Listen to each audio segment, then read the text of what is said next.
हमारे जितने सनातन धर्म को हमारे हिंदू भाई बहन हैं, मैं आप सबको एक बहुत गंभीर बात बताने जा रहा हूं।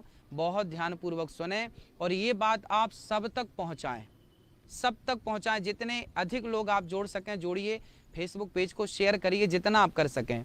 आज बहुत महत्वपूर्ण बात मैं कहने जा रहा हूं और शायद इस बात से हमारे हिंदू धर्म में जो भी मन में गलतफहमियां हैं, जो भी हमारे धर्म को सही ढंग से नहीं जानते अपने धर्म को, मैं उन तक ये बात पहुंचाना चाह रहा हूं।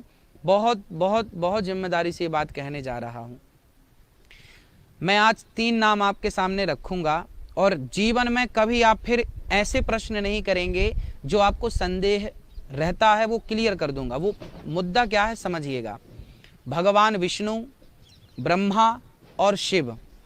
आप फिर से सुन लीजिए, ब्रह्मा जी, विष्णु जी और भगवान शिव, भोलेनाथ, शंकर जी, ब्रह्मा जी और भगवान नारायण। नारायण कहो, विष्णु कहो, राम कहो, कृष्ण कहो, वामन कहो, नरसिंह कहो, एक।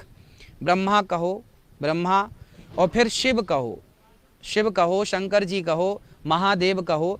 ये जो 3 तत्व हैं, हाँ, ये मेरी प्रार्थना है, ये 3 व्यवहार के लिए 3 दिख रहे हैं, लौकिक व्यवहार के लिए 3 दिख रहे हैं।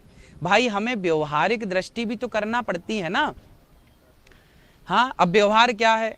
जैसे मैं किसी व्यवहार में आपका गुरु हूं, हाँ, आप गुरु की दृष्टि से देखते हैं। व्यवहार में बेटा पिता की दृष्टि से देखता है, व्यवहार में भाई भाई की दृष्टि से देखता है।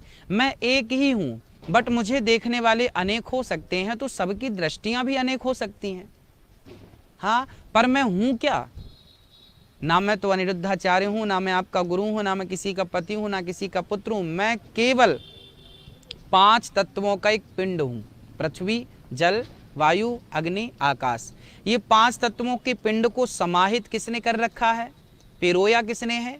उसका नाम है जीवात्मा। वो जीवात्मा निकल जाए, आत्मा जिसे हम आत्मा कहते, वो आत्मा निकल जाए तो इन 5 तत्वों का भी कोई काम नहीं। आप जला देंगे या जमीन में गाड़ देंगे, 5 तत्व 5 में मिल जाएंगे। अर्थात मैं कौन था? मैं केवल शुद्ध आत्मा था, आत्मा। और आत्मा कौन है? परमात्मा का स्वरूप है, ईश्वर अंश, जीव अविनाशी, चेतन, अमल, सहज, सुख राशि। मैं केवल ईश्वर का अंश हूं, आत्मा। अब आप समझिए कि वह एक नारायण ही जब काम करने के लिए, सृष्टि रचने के लिए संकल्प लेते हैं ना, तो वह एक ही संकल्प से ब्रह्मा बन जाते हैं, वह एक ही संकल्प से शिव बन जाते हैं। तो शिव को, ब्रह्मा को और नारायण, ये एक ही हैं, एक ही। वह शिव एक है, वह नारायण, वह एक ही। 3 रूप में विभक्त हैं, 3 काम के लिए, एक सृष्टि करता, एक पालन करता, एक संहार करता। हाँ, संहार करता। तो 3 रूप में, बट है एक ही। तो शिव तत्व को, ब्रह्म तत्व को और नारायण तत्व को 3 ना समझें। ये व्यवहार के लिए 3 बन गए, एक्चुअली एक ही है। तो शिव में, नारायण में बिल्कुल भेद नहीं है। ये सारा भेद हमेशा हमेशा के लिए हम मिटा दें।